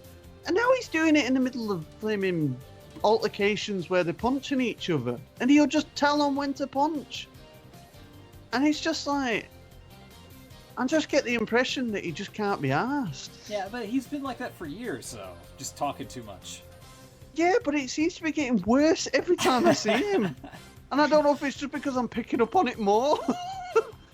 But I don't know. I just think that, there was this thing about Cena where he's like, oh, he's going to be around till he's in his 60s and he's going to be the Hulk and he's never going to disappear and he's always going to be WWE. And then in the last few years, it's kind of like been this, I'm getting ready to kind of like, do other projects and like start to disappear. And, I appreciate what The Rock said now and all that lot because he's doing the same thing effectively. Yeah. And I do get the impression that this is very much now a chore rather than a passion. I honestly, I am not looking forward to this. I don't care for it. The SmackDown in itself was very lazy. It was. It could have been a good moment, but it's hard to place blame, but there's a few elements to it. You've got the cash-in thing where Jinder had to be on his feet for him to ring the bell. That didn't help matters because everyone stood around like an idiot waiting for Jinder to get up. Yeah. Then you had Baron Corbin looking around and constantly looking back at Cena, waiting for the bell to ring. Well, first he had the case, and then he clobbered Cena with it, and then he left the ring. Then he looked at the case on the ramp, and was like, oh yeah, I should probably use this. Came back down, cashed it in. As you mentioned, everybody was waiting for Jinder to get onto his feet, as you said, like a buffoon. And then Cena was still at around ringside. Which, every time somebody's tried to interfere with Cena with the cash-in, Cena always diffuses it in the most John Cena way possible, And this was no different, other than the fact that the bell rang, which made the match official. Corbin was distracted, swung at Cena, gave Jinder the roll-up, the 1, 2, 3, and that was it. It was pretty grim. Yeah. And it's that thing of, we can't help but wonder what's going on because you think Corbin's an up-and-comer and this is just, it's not helping him. This particular moment, the way that he stands, this is pretty low. He's going into one of the biggest, the biggest shows that you can have, and he's facing John Cena, and no one wants to see it. It sounds awful, but there is no interest in this. This is the thing that's irritating me with this card. You have such good talent on this card. You've got Nakamura, you've got Cena, you've got Corbin, you've got Finn Balor, you've got Randy Orton. Who else have we got? You've got all the, Strowman, Lesnar, Reigns, Joe, that's fine. But how many other matches could you make that people would be interested in seeing that you haven't really seen before for a big SummerSlam card? And instead, we get matches like Cena and Corbin and Orton and Rusev. Yeah. And it just irritates me. It's like we got the same at WrestleMania. It was like you've got all these big, you've got all these big talents, and look at Cena. He was facing The Miz in a mixed tag match at WrestleMania. Yeah. When the possibility could have been John Cena and The Undertaker. And, you Yeah, you think 2017 for John Cena is Baron Corbin and The Miz. Yeah. And Ed's bringing up a very valid point, which I'm guessing we can address right now. If Corbin, let's say, during the match, Mahal took like a super AA. It was looking pretty grim for him, to say the least. It looked like he was going to lose that match. It was non-title as well. Had Corbin successfully cashed in and maybe won it off of Mahal from that super AA, it would be Cena versus Corbin for the title at SummerSlam. So Cena interfering kind of made less sense in a way, in that regard. Yeah. Yeah. And it was just a thing as well that he just got up on the apron and you're like, why is he doing that? Yeah. It's just like, he's just being a knob.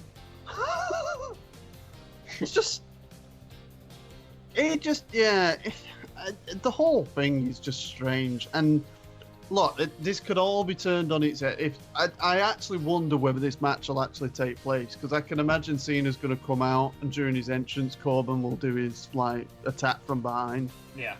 And I do wonder whether they'll do some big angle where Corbin will do something quite drastic to him and try and get him back on track through that, vicious streak kind of thing. I don't know.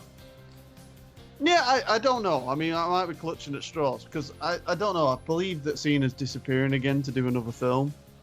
And if he is, then they need to write him off for a bit. They don't need to. It's Cena. He could just disappear. He could win the match, and then Corbin could just put a whooping on him afterwards.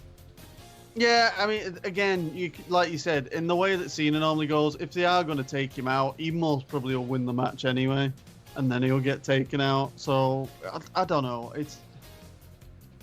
I'm a bit stuck on what to pick for it really, because I'm going to pick Cena, but if anything, I think again it could be a DQ thing. I'm even thinking that the match is a no contest and doesn't start, or if it does happen, Corbin just loses it in the middle of the match and hits him with a chair or something. Okay. Will. Yeah. I'll go with Cena. edging towards Cena, yeah. Okay. Yeah. Oh, all right. Oh, Ed's just said as well, by the way, what do you make of Corbin's new theme? I've yet to hear it, honestly, because when he debuted with it, I think I was out of the room or away from the TV, if you will. Maybe in the bathroom, I'm not sure, but I didn't get a chance to hear it. I heard it once, I think, but again, like I said, because Sky's been playing up, I've missed bits, but because I don't even think it played this week, because he obviously ran out. Yeah. The cash-ins, and we never heard it really this week. But yeah, it's another one of them really basic things. It's just like, why have you done this? He had a perfectly good theme. It suited him. Yeah. It's like, it wasn't something that I felt needed updating. But they seem to be on this thing at the minute. They've added the Burn It Down to Seth Rollins music, which I think that's atrocious. I don't mind it. I think that adds something to it. Yeah. But I wish that they would change the music in general. Yeah. As good a theme as it is, I think it's more suitable for his heel persona, and I think they should just change it slightly for his face character. Yeah. But then also the Jason Jordan theme. Oh, it sounds like a Nokia ringtone. Honestly, what is that? God, just give him Angles music. Yeah. Well, it kind of is, but in like in a terrible format. yeah, it's strange. Well, Barry, I don't know. Give him the angle theme from when he was in ECW, with like the fanfare and some different changes in the tone. I don't remember. There were some slight, subtle differences to it compared to the one he's currently got. Save everybody the time and effort and money involved. Why not? Sticking with the SmackDown, Mahal versus Nakamura for the WWE Championship. Which, again, if Cena had not interfered with Corbin, it could have been, hypothetically, Corbin versus Cena, maybe Mahal wanting a rematch. And with Nakamura being the number one contender, you could have had maybe a fatal four-way potentially here. But Yeah, and again, if this had been Mahal, Nakamura, Cena, and Corbin in a four-way, I think I'd be more interested in that. Yeah. But no, instead we just have two strong contenders here duking it out in what is SmackDown's main event of the evening. As much as I hate saying that. That's a Borash phrase. That's a Jeremy Borash phrase that I cannot stand. A lot of rumblings that Mahal and his time as the WWE champion here on the blue brand is kind of coming up. So there's been some rumors about that, and with Nakamura, I mean, he's a big star, everybody likes him.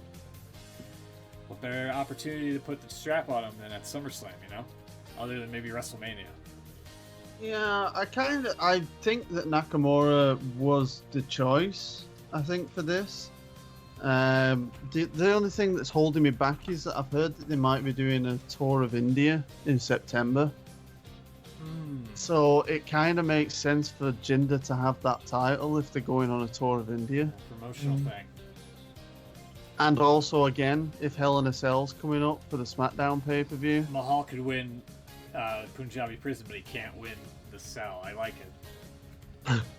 But I'm thinking if in this match, like, the Singh brothers get involved, then they can use the stipulation of the Cell to stop the Singhs, the same as they thought that they could with the Punjabi Prison. Well, they'll just hide underneath the ring. Yeah, well, no, you know what they'll do? They'll do some stupid grating that they'll put round the ring apron or something for the Hell in a Cell. To stop them getting in! They'll come up through the canvas. Yeah, I was just going to say, they'll either come up through the canvas or they'll just come out with some some bolt cutters and just cut the door open. Yeah. I still want to go with Nakamura. I think it would be pretty cool for him to win it on, like, the greatest block party of the summer. And then maybe he could lose it back to Mahal at some point. Yeah. You think this match has literally had a 1 week build because they've only had one interaction. Yeah. And that on SmackDown was atrocious. The whole Independence Day for India, singing a national anthem, having the entire crowd booing it after everything that's happened in the world. Yeah. It's just such poor taste. Yeah. Why could someone not just turn around and say, I don't think this is a good way to go about this week? Yeah. But who you got beats in this match? Oh, God. I never thought I'd be so depressed for the chance that Nakamura could win the WWE Championship. I'm going Nakamura just because I want it to happen, but I'm worried that it won't. I'm just going with my heart on this one, rather than my brain. Will, who do you got? Nakamura. Nakamura as well, okay. And that leads us to what's probably the final match of the night to close out the show. Fatal 4-way between Brock Lesnar, Roman Reigns, Samoa Joe, and Braun Strowman. If Lesnar loses the title, him and Paul Heyman leave WWE. So, this has been something that's been brewing for a whole long time between all four individuals, except for maybe Lesnar, because he hasn't been around that much. So, but lately, as of late, Lesnar's been kind of killing it. He made short work of the Miz Taraj a couple weeks ago on Raw. I think Lesnar and Strowman with the pull apart at the end of this past Monday Night Raw was a bit weak to close the show out with that, with like the locker room restraining him, where Strowman could flip an ambulance, but he can't like outpower like 5 people holding him in the corner. Same thing with Lesnar. He can F5 the Big Show, but he can't like make short work of the. You can't move Zack Ryder. Right.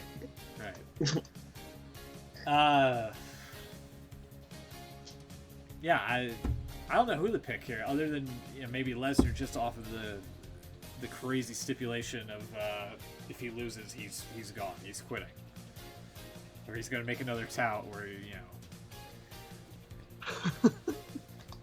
he's faced everybody that he can or cared about in WWE, and now he's gonna do other things. If he does that, he's gonna wait till Smacking Talk to make that announcement. Yeah, there you go. So I'm gonna go for Lesnar.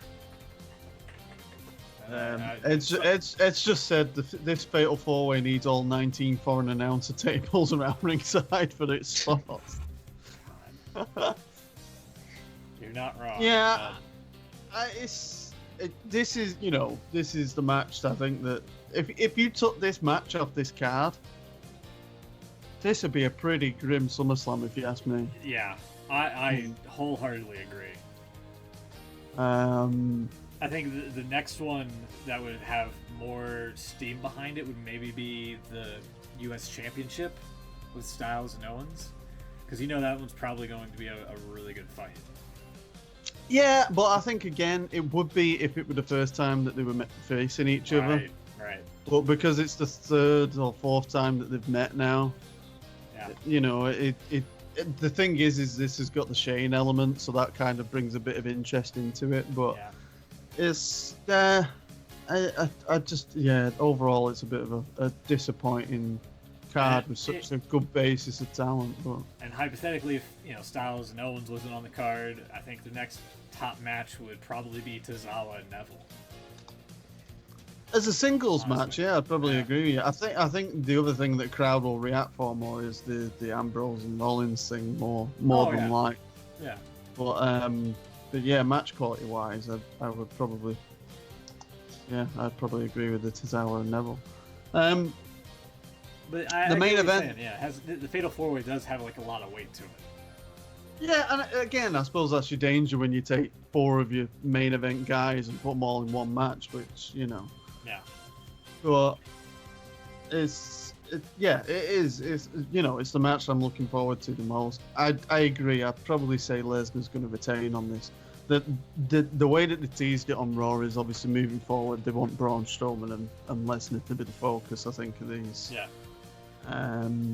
And the threat thing, I mean, they could follow through on it and could make it even more part of the storyline. But I just kind of get the impression that Lesnar's probably just gonna win this one, and then they'll carry it on as it moves forward. Yeah. I honestly, if it wasn't for the if Lesnar loses, he leaves WWE stipulation, I would probably pick Strowman to win it. Yeah, I'd agree with that one. Yeah. But I just think they're just playing up to the whole rumors of Lesnar wanting to go back to UFC to fight. Was it John Jones who called him out recently? Yep. So and Lesnar still has to fulfill that suspension from the USADA drug administration company thing. Yeah, so that's exactly what it says on the letterhead. That's right, yeah. Verbatim, right there. So he still has to serve the suspension if he does want to go back to fighting and just decide that he's unretired. So I think just off of that alone, he retains the WWE title. So that's my 2 cents on it. Will, what do you got? Who do you have in this? Yeah, I'm gonna go Strowman. Ooh. Well, Ed's supporting your claim there, Will. As just said, Lesnar's been hyped for the No Mercy pay-per-view, but could see that as Brock just invoking his rematch clause. Yeah. Also, I mean, there's also the Barclays Center tweeted something out that Brock Lesnar would be at Raw after SummerSlam, and then removed it. So take that for what it's worth. But again, if even if he loses and they're going to go along the storyline of him, leaving WWE, there's still going to be something on the Raw that involves him, like the goodbye or the even though it wouldn't be like that kind of element, I think it'd still be there. So yeah, I mean, it's definitely. I would be very surprised if they picked anything else. And the only curveball I think they could throw us on this one would be Samoa Joe winning it. I do not even want to think how that place would react if Roman fucking Reigns won this match. Oh. Although, if you think about it, if Roman Reigns wins the match, he could come out the following night and say, I retired The Undertaker and I got rid of Brock Lesnar.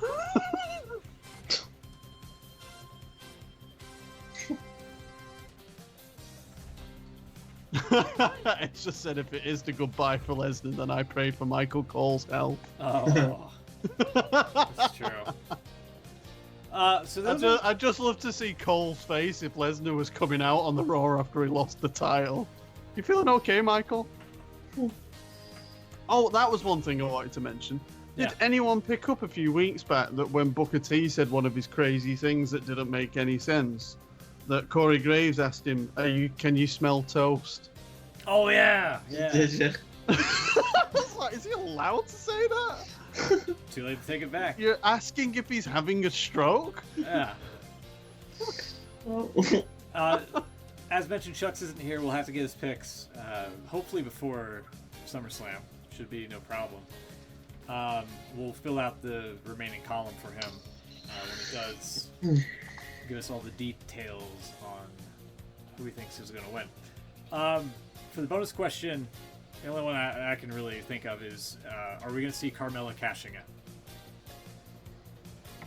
I'm going to say yes. No from Will. A yes from Will. Or a yes from Beans, excuse me, yeah. I'm going to say yes as well. And the follow-up question of, if she does cash in, does she win the match? Yes. Well. Yes and no. Okay. All right, that's your SummerSlam prediction card. As mentioned, we'll try to get Chuck's picks hopefully before the show airs, and then we'll throw it up on the Twitter as a complete thing. So there you have it. Yeah, so that is a marathon of a card, isn't it? Yeah, it is. That's fucking brutal.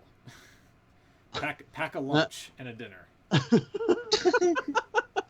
And plan a break and possibly a nap. That too, yeah. Lots of caffeine. Ed's just said in the chat as well, Carmella would tease to cash in, but say that Brooklyn doesn't deserve to see her win the title. Which would be a good heel thing to do. Oh, yeah.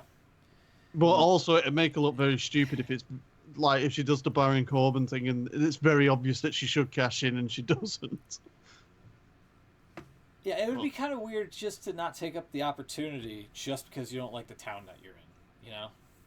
It'd be kind of foolish to say, oh, I could be the champion, but I'm not going to do it because you guys suck. Yeah, I think it depends on how it's delivered. Yeah. But, yeah, I don't know. I think they'll probably do it. Just, I don't think they're too hot on the briefcase thing going on much longer, so... I did throw the GIF up on the stream, but did you see the one fan that gave Cena the bird at the end of SmackDown? Oh, God, yes. Yeah. And how Cena kind of like bumps his elbow with hers right at the tail end. Yeah. And that again, the way SmackDown went off the air with him like laughing in between Jinder. Yeah. We're just like, really? Yeah. It's like, it just doesn't. What a dick move. He does. He just. I mean, as much as people dislike Roman Reigns, I actually don't mind him at the minute because I think at least he acknowledges that he's been a bit of a knob. Like, he acts smug about it, and whereas Cena kind of does it, but then tries to play off that it's the right thing to do when it clearly isn't. Mm. It just, I don't know. It's very irritating, but there we go.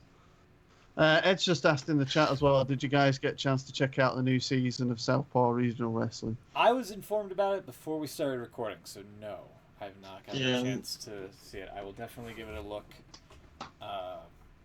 before next week's show. It may be something that I queue up in between some of the drab at SummerSlam. Yeah. Just to kind of keep my spirits high. Yeah, no kidding. And then again, I might decide against it because I'm adding more wrestling product to what is already about 15 hours of wrestling product. Yeah. And Ed's also asked the question, what do you think of the Fashion Peak episodes? The finale was weird. The Fashion Peak finale. I'm sure they're going to move on to whatever crazy offbeat show 20 years later after Twin Peaks aired, I guess. So I mean, I haven't watched Twin Peaks, so some of it's a little bit lost on me. I'm aware of certain things, which, like the thing with the putting the barbecue sauce on the log and that kind of stuff was quite funny because there's a weird, crazy woman that carries around a log. So yeah, I think that they need to do something a little bit different now, which they seem to be. When I don't know, obviously they've teased something in 2 weeks, so I don't imagine that we'll be seeing them at this show. But it'll be interesting to see what they come up with. But yeah, so that is SummerSlam. Speaking of SummerSlam, Mm-hmm. I alluded to some news a bit earlier on. You did. This is obviously speculation. Might not be anything at all. But if Schmook can put that up on the stream, a certain someone's been spotted on a plane from Texas to New York. Oh shit! Really? Yeah. Oh wow! We'll get a load of this here, folks.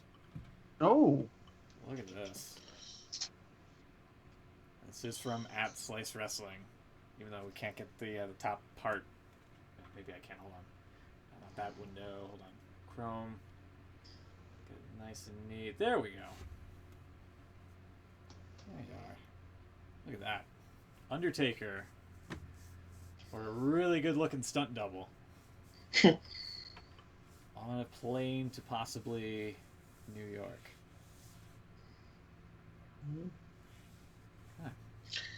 It could just be going to see friends, I suppose, but Possibly. I mean, there's that much kind of, like media stuff that they do around the week. It's like WrestleMania week, innit? They do loads of appearances and things like that. So it could just be something along them lines. I just struggle to think on how they could use him. The tweet right before that is something Slice Wrestling from July 6th said of a report of Undertaker could return for one more match at a major pay-per-view, as it is believed he is not retired completely. We can cut back to that. There we go. That's something that they retweeted themselves about, so maybe he might be challenging maybe Roman Reigns again. Oh god! I mean, the only thing that I can think of is I don't think that he wants to actually come back. As in, I think he still wants to be retired, if you know what I mean. But I think that there might be an element of that match was pretty sloppy. Yeah. And that might be the sticking factor. That's the only thing I can think of is where he wants something better to go out on than that. How about it's going to plant the seeds for against somebody, maybe Roman Reigns, maybe not. but it's going to plant the seeds, and then maybe his last match will be at Survivor Series, the pay-per-view where he debuted at. It could be, but you kind of get the feeling of it's that kind of WrestleMania thing again, isn't it? You know, it's. Yeah. Well, I don't know. I mean, I suppose it's something to have in the back of your mind when you think, God, is anything good going to happen on this show? Right. Right. But I think I don't if know. he is going to come back, it better be for something good. Because I think the way it ended at WrestleMania was perfect. Yeah, that's what I mean. Even though the match wasn't up to the standards that we all hoped, the actual moment itself was, it is danger to kind of touch that or, taint it in any way. But yeah, I guess we'll find out. Maybe he'll show up at NXT. Maybe that's what they were on about, whether it's main roster talent going to NXT. He's going to clear up NXT for a bit. Maybe he'll challenge Asuka. Streak versus streak. And Ed's just said in the chat, the only thing left for Undertaker at WrestleMania is John Cena. Well, yeah. Which is true. Yeah. And apparently there's protests going on outside the Barclays Centre for WWE to remove Trump from the Hall of Fame. Oh, sweet Lord. Yeah. Yeah, as much as I understand people's frustrations, that's just not going to happen. No. So, yeah. Yeah. I don't really know what to say to comfort those people. Get a burger. So, yeah. I think that pretty much sums up SummerSlam. Is there anything else? The one you mentioned before about Lesnar going back to UFC for John Jones, possibly. He's teased that he might actually buy a ticket for SummerSlam.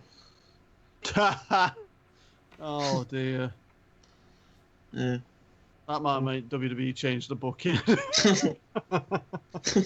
Yeah, we're not going to make him lose now where he has to leave because he's sat in the crowd and he might start something. It's apparently someone asked him on Twitter and he said, "It's crossed my mind." Yeah, I don't think he would. No. But it would be quite funny if someone spotted him or if he showed up on camera somewhere. There'd definitely be an element of what could happen.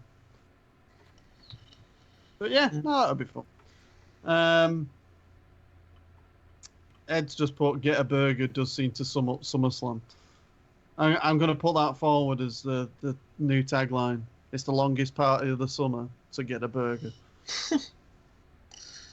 That's the way I think I'll leave SummerSlam. We'll obviously be back next week where we'll be reviewing the show, so it can tell you whether you needed more than one burger. But yeah, so one last story. I kind of bring this up during not really during the prediction game, but one possible reason that Corbin lost the Money in the Bank case and match is because he was kind of picking a fight with Dave Meltzer and a fan on Twitter, where I can't really see how this originated, but mostly because there's some tweets that have been deleted. But apparently, something where Baron criticized this picture right here with Vince McMahon and some of the troops, and this Twitter fan, if you will, I think one of these people is his uncle, and it led to Corbin saying something along the lines of, I'm trying to find it here. This is not good. He criticized the picture or something like that, saying that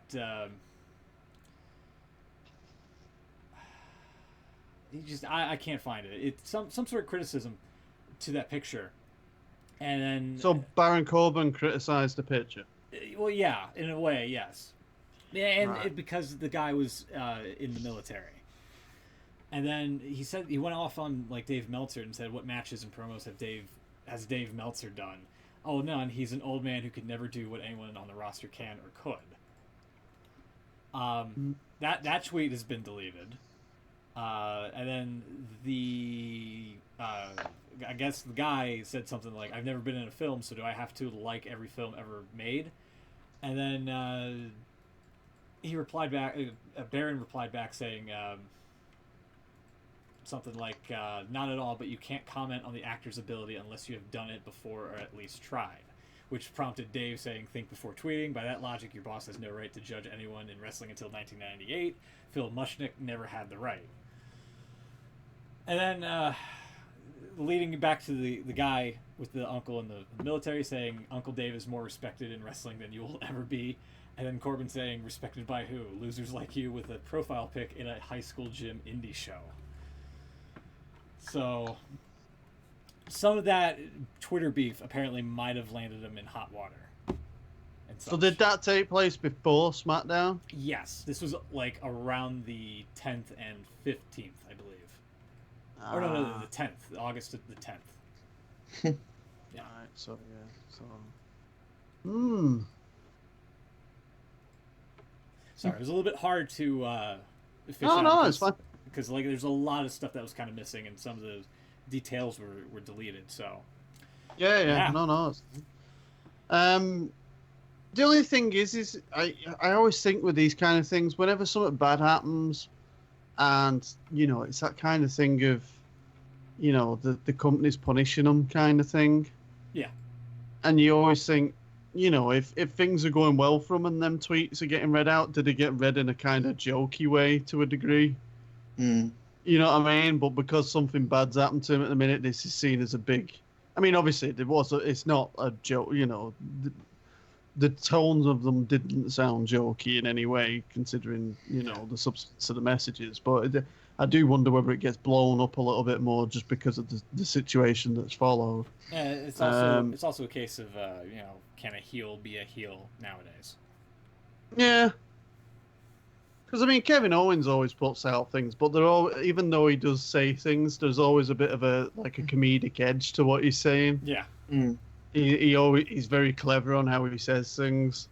So I suppose another kind of, I suppose there's the fine art of being able to insult but not offend. Right. Don't know. Yeah, it's yeah, it'd be interesting to see what happens. I suppose obviously we'll know more if Cena just beats Corbin and it's a pretty clean thing and nothing happens, and I suppose it's only going to pour fuel on the fire for it. So I suppose we'll just have to wait and see. But yeah, not good really. Yeah. Right, But guys. that's all I had.